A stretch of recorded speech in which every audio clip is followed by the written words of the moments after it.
mga guys, maulang na hapon sa inyong lahat.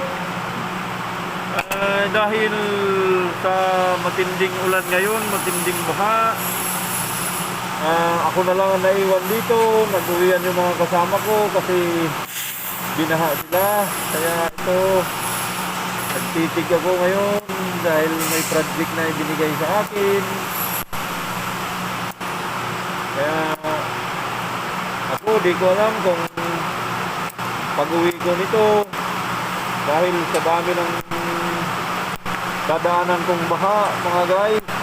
Sana kung nasaan man kayo ngayon, mag-ingat kayo dahil puro baha ngayon ang daanan. Sana ligtas tayong lahat. Magandang hapon. Ingat.